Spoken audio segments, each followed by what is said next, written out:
नमस्कार बंधुरा कुली kitchen with बिलिसपुर आपनादेर सबाइके स्वागत जानिয়ে আজকে আরো একটি রেসিপি নিয়ে চলে এসেছি।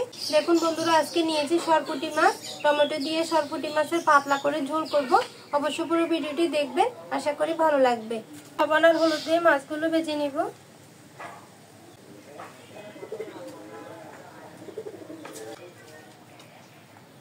সবগুলো মাছের মধ্যে লবণ হলুদ ভালো করে মেখে নিব। দেখুন বন্ধুরা লবণ হলুদ খুব ভালো করে মেখে নিয়েছি। এখন চুলা ধরিয়ে আমি মাছগুলো ভেজে নিব। তেল গরম করে নিয়েছি, এখন মাছগুলো ভেজে নিব।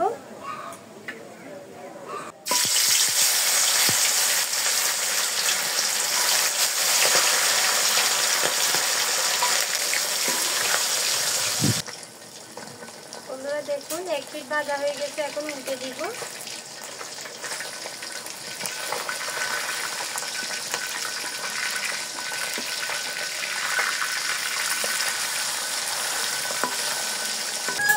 বন্ধুরা একদম লাল লাল করে মাছগুলো ভেজে নিয়েছি, এখন তেল থেকে তুলে নিব। এভাবে আমি বাকি মাছগুলো ভেজে নিব।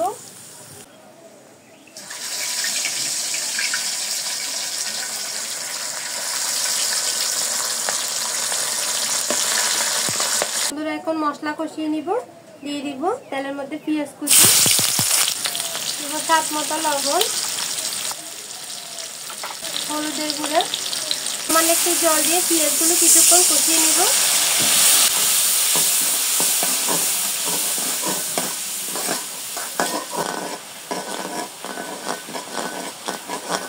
বন্ধুরা শুরুতে যদি টমেটো দিয়ে দিই তাহলে কিন্তু টমেটো একদম গলে যাবে, সেজন্য আগে মশলা কষিয়ে টমেটোগুলো পরে দিতে হবে। এখন দিয়ে দিব মশলার গুঁড়ো, আরো কিছুক্ষণ কষিয়ে নিব।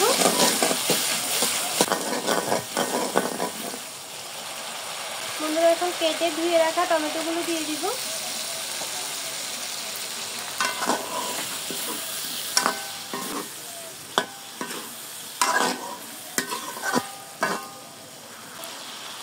দিব মরিচের গুঁড়ো।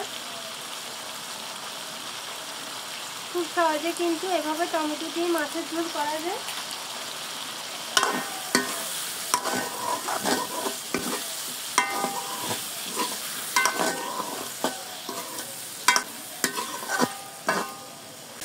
বন্ধুরা মরিচের গুঁড়ো দিয়ে আরো কিছুক্ষণ কষিয়ে নিয়েছি, এখন জল দিয়ে দিব।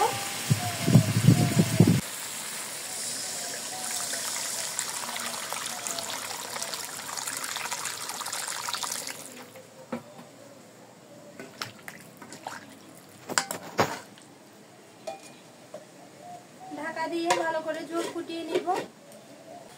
বন্ধুরা দেখুন ঝোল ফুটে গেছে, এখন ভেজে রাখা মাছগুলো দিয়ে দিব।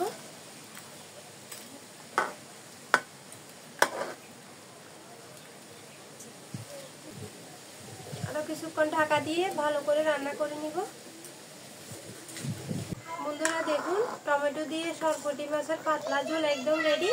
আর টমেটোগুলো দেখুন একটু কিন্তু ভেঙে যায়নি, সবগুলো টমেটো একদম আস্ত আছে। দেখুন এখন নামিয়ে আপনাদেরকে দেখাবো। প্লেটে তুলে নিব।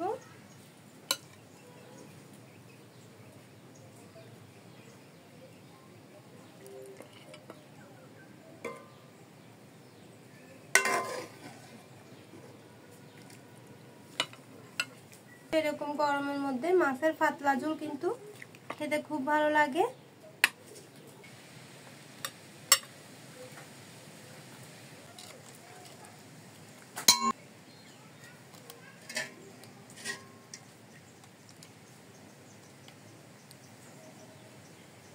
বন্ধুরা দেখুন দেখতে কতটা ভালো লাগছে। টমেটো দিয়ে মাছের পাতলা ঝোল খেতেও কিন্তু খুব ভালো লাগবে। এরকম গরমের দিনে আমার মতো করে আপনারাও মাছের পাতলা ঝোল করে খেয়ে দেখবেন, খুব ভালো লাগবে খেতে। তো ভিডিও কেমন লেগেছে কমেন্টে জানাবেন। যদি ভালো লাগে ভিডিওতে একটি লাইক দিবেন, চ্যানেলটি সাবস্ক্রাইব করে আমার পাশে থাকবেন। আর পাশে থাকা বেল আইকনে ক্লিক করে দিবেন, যাতে আমি কোনো ভিডিও দেওয়ার সাথে সাথে আপনাদের কাছে পৌঁছে যায়। আজকে এই পর্যন্ত, সবাই ভালো থাকবেন, সুস্থ থাকবেন, সাবধানে থাকবেন। দেখা হবে অন্যদিন নতুন আরো একটি রেসিপি নিয়ে।